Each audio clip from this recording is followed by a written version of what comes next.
बात करेंगे third and fourth main topic की। तो हमारा थर्ड टॉपिक है it's a measurement and a temperature. तो मेजरमेंट एंड अ टेम्परेचर में ये बताया गया है कि इसमें मतलब ये समझते हैं कि कैसे जो है अलग अलग तरह के स्केल जैसे सेल्सियस है, फ़ारेनहाइट है, केल्विन है, हम थर्मामीटर का यूज़ करते हैं टेम्परेचर को मापने के लिए। हम अंडरस्टैंड करते हैं concept of a thermal equilibrium को। तो temperature scales degree Celsius.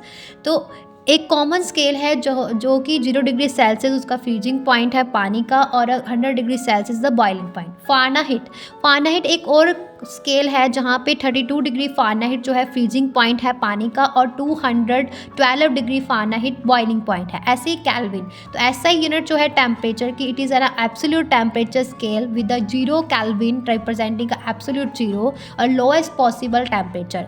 Conversion क्या होती है, यू विल लर्न। कन्वर्जन में हम पढ़ेंगे कि कैसे जो है कन्वर्ट होते हैं ये स्केल्स यूजिंग अ फार्मूलाज। तो थर्मोमीटर्स क्या है, एक डिवाइस है जो टेम्परेचर को मापने के लिए यूज़ किया जाता है। You will likely encounter a clinical thermometer for a body temperature, laboratory thermometer for other purposes। तो ये काम कैसे करता है, थर्मोमीटर्स जो हैं अक्सर rely on the expansion and contraction of a liquid like a mercury और alcohol with the temperature changes. Clear है। और थर्मल इक्विलिब्रियम क्या होता है, थर्मल इक्विलिब्रियम दो ऑब्जेक्ट जो है in thermal equilibrium same temperature पे होते हैं, कोई भी उनमें हीट एनर्जी जो है फ्लो नहीं करती उनके अंदर, no net heat energy will flow between them. और इससे हम जो है थर्मल इक्विलिब्रियम एक क्रूशियल है for accurate temperature measurement and for understanding a heat transfer. ऐसा यूनिट्स जो है टेम्परेचर की, इट्स अ केल्विन। टेम्परेचर जो है मेयर किया जाता है average kinetic energy of the particle in a substance. Heat जो है form of energy and temperature is related to the amount of heat energy in a system. Clear है। हाँ जी। तो यहाँ पे हमारा थर्ड मेन टॉपिक फिनिश होता है।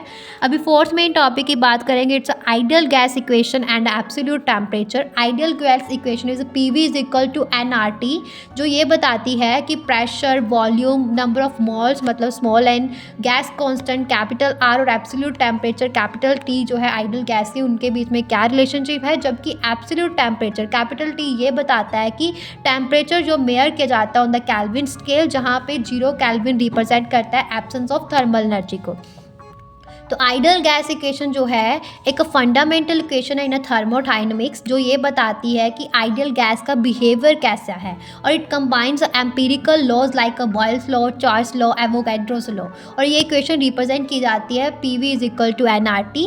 तो capital P is the pressure of the gas, capital V is the volume occupied by a gas, and small n is the number of moles of the gas, and capital R is the ideal gas constant जो constant of proportionality है, और capital T is the absolute temperature of a gas। Clear है। और absolute temperature kelvin scale में mayor करते हैं, absolute temperature mayor in kelvin. और एक थर्मोडायनेमिक टेम्परेचर है जहाँ पे 0 केल्विन रिप्रेजेंट करता है थ्योरेटिकल पॉइंट को, जहाँ पे सभी मॉलिक्यूल फंक्शन कीज करते हैं। तो केल्विन स्केल रिलेट करता है सेल्सियस स्केल के साथ, और अक्सर ये यूज़ किया जाता है एवरीडे लाइफ में। और by the following formula K is equal two degree Celsius पर प्लस 273.15 ओके, पॉइंट्स के बाद हम 15 ऐसे बोलते हैं।